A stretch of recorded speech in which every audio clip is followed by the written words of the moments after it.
Алтын доп арнасының алтындай достары, ассалаумағалейкум. Қалайсыздар ең жақсы спорттың жанкүйерлері? Жақсы жаңалықтар жеткізген Алтын доп арнасы тек сізбен. Олай болса, бүгінгі жаңалықтарымыздың андатпасын бірден айта кетейік. Эдинсон Кавани оңтүстік Америкаға кетпейді, топ клубтың қатарында қалатын болды. Френки де Йонг Барселонадан кететіні үшін Барселонаның басшыларынан ақша сұрады. Соңғы жаңалықтарда Криштиану Роналду Атлетико Мадридтің сапына ауысады деген жаңалықтар шықты. Бұны да айтамыз. Осы және басқа да футбол жаңалықтары бүгін Алтын доп арнасында. Олай болса, сіздер бізді білесіздер, біз әдептен озбаймыз, көп созбаймыз, бастаймыз, кеттік. Манчестер Юнайтедтен Джесси Лингард кетті, және де Ноттингем Форестқа кетті. Топ лигалардың клубына барған жоқ, біз ойлағандай. Енді Ноттингем Форестпен бір жылға ғана келісім шарт жасасқан екен. Жалпы бәрімізге белгілі, Джесси Лингардты жақсы бір командада көрсек деп ойладық, бірақ та болмады. Бұл Ноттингем Форест Джесси Лингардтың командасы емес, оны бәріміз де білеміз. Сол себепті де бір жылға ғана жаттығу ретінде барған командасы деп санайық. Ертең қайтадан топ 5 лиганың біреуіне қайтып келеді деп сенеміз. Енді Лингард жалпы Манчестер Юнайтедке барған кезде, қайтқан кезде десек те болатын шығар. Дұрысы, Вест Хэмнан Манчестер Юнайтедке қайтқан кезде тек қана қосалқы құрамда отырды. Ал енді қосалқы құрамдағы ойыншыны топ клубтар алмайтыны белгілі. Бір практика ретінде бара жатыр деп сенейік. Ар жағында келесі маусымда Джесси Лингард топ 5 лиганың командаларының біріне келетініне мен өз басым нақты сенемін, және де оны да бізбен бірге көретін боласыздар бұйыртса. Ал Джесси Лингардтың негізінде қазіргі деңгейде өте жақсы, сондықтан да бұл практикасын, жаттығуын бір жылын жақсы өткізсін деген тілектеміз.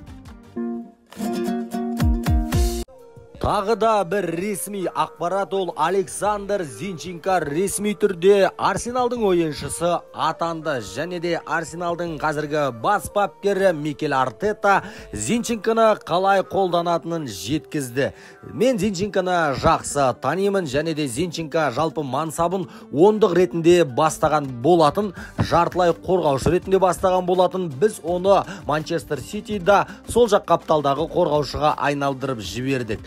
Дегенмен бұндай әмбебап ойыншы бізге өте қажет. Қайтадан өзінің бұрынғы мансабын бастағандағы орнына алып келемін деді Микель Артета Зинченко жайлы берген сұхбатында. Ал енді Арсеналдың жанкүйерлерін осындай әмбебап ойыншы алғандарымен құттықтаймыз. Зинченкоға тек қана сәттілік тілейміз. Ал Манчестер Ситида қарап жатқан жоқ. Дәл қазір Манчестер Сити Зинченконың орнын жабатын жақсы ойыншыны тауып та қойды. Ол Марко Кукурелла атты Брайтонның сол жақ қапталдағы қорғаушысы. Дәл осы қорғаушыны Манчестер Сити қатарларына қосқысы келеді, бірақ та Брайтон бұл қорғаушы үшін 50 миллион евро сұрап отыр. Жалпы Кукурелла мен Манчестер Сити клубы ауыз-бауыз келісіп қойған. Кукурелла Манчестер Ситидің қатарына қосылуға дайын, бірақ та Манчестер Сити Брайтонға 30 миллион евро ғана ұсына аламыз деп отыр. Ал Брайтон болса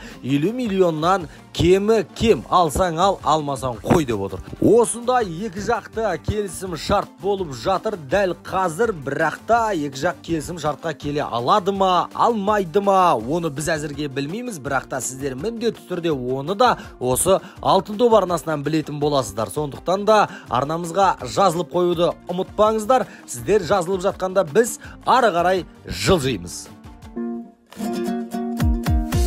Жақында ғана Баварияның бас бапкері Юлиан Нагельсман Барселона ақшаны қайдан алып жатыр түсініксіз деген еді. Соны түсіндіріп кетейін. Нагельсманға жалпы оқырмандарға Барселона телеарнадағы акцияларының 15%-ын Секс-стрит компаниясына сатты. Ол сатылым Барселонаға 400 миллион евро алып келді. Дәл осы ақшаны трансферлік терезеде және де қарыздарын жабуға жұмсайтын болады.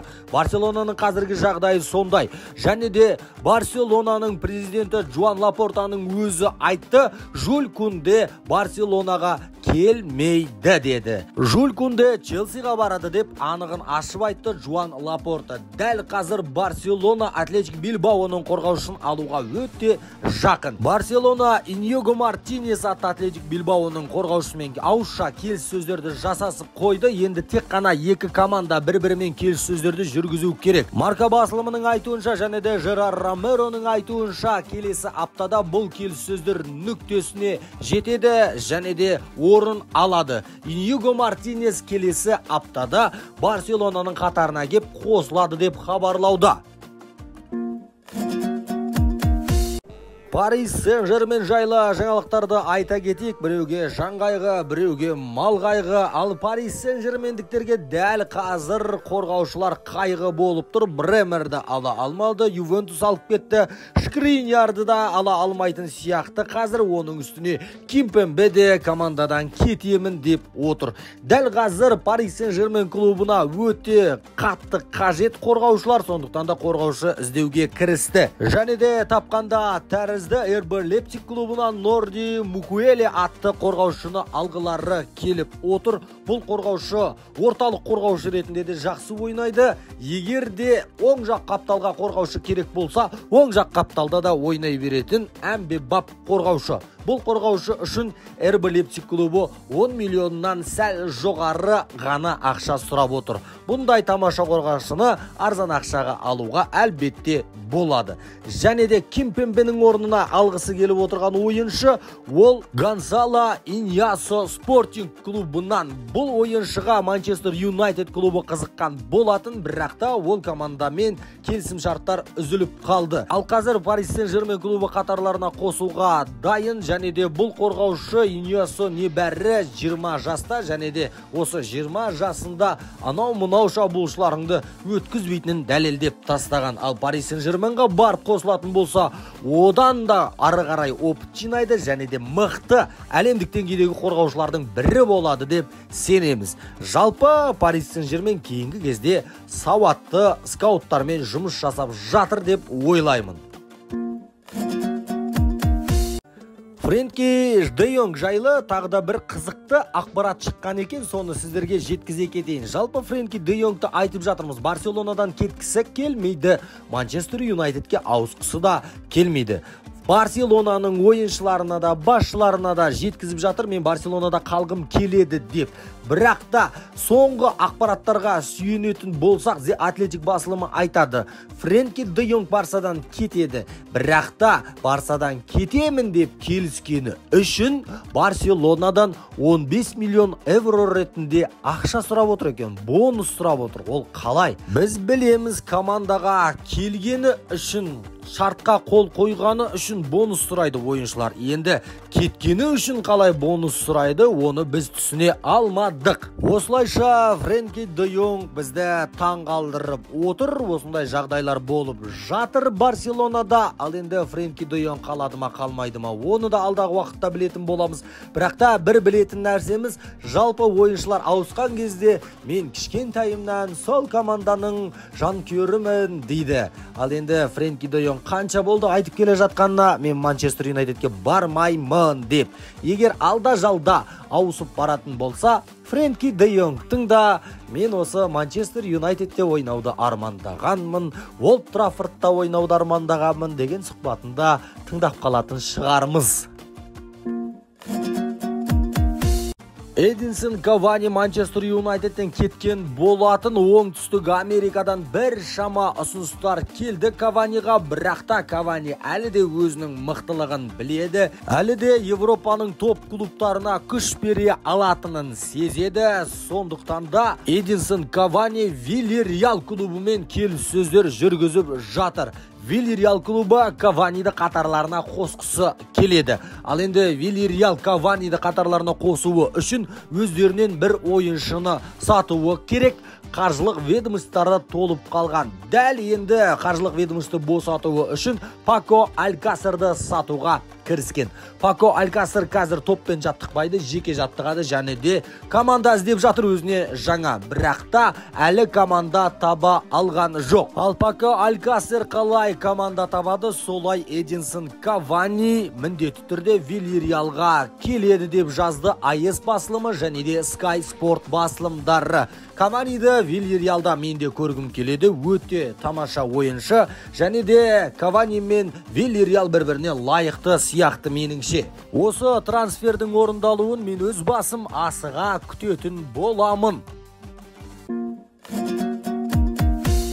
Кешеден бері Криштиано Роналду Атлетико Мадридтің қатарына қосылады деген ақпараттар қаптап кетті. Және де бұл ақпараттарға қазіргі Атлетико Мадридтің президенті Энрике де жауап берген екен тілшілерге. Сіздер маған қиын сұрақ қойсаңыздар, қиын жауап аласыздар. Оңай сұрақ қойсаңыздар, оңай жауап аласыздар, деді Энрике. Біз Атлетико Мадридтің құрамымен кешкі ас іштік. Және де ол жерде өте мықты талантты ойыншылар болды. Әлемдегі ең мықты бапкерлердің бірі болды. Менің бәріне де көңілім толды, деді Энрике. Демек, Энрике дәл қазір бізге Криштиано Роналдуның керегі шамалы дегені шығар. Ал енді Криштиано Роналдудың досы Нуну атты тілші бұлай дейді. Криштиано Роналду міндетті түрде командасын ауыстырады, бірақ та Криштиано Роналдуның ақшасын төлеп бере алатындай командалар қазір әлемде өте аз. Криштиано Роналдудың ауысуы мүмкін командаларды айтайық, Реал емес деді. Реал Мадрид емес. Барселона ең соңғы нұсқа болады. Ал енді Атлетико Мадридті нақты бұл тізімге қосуға болатын тәрізді, деді Нуну атты тілші Криштиано Роналдуның досы. Және де Криштиано Роналду жаңа клубқа ауысатын болса, жалақысын төмендетуге де дайын екенін жеткізді.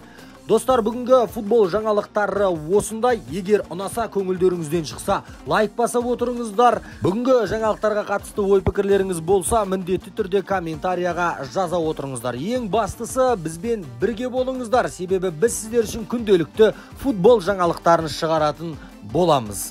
Біз сіздермен қоштаспаймыз, бұйыртса ертең кездескенше дейміз.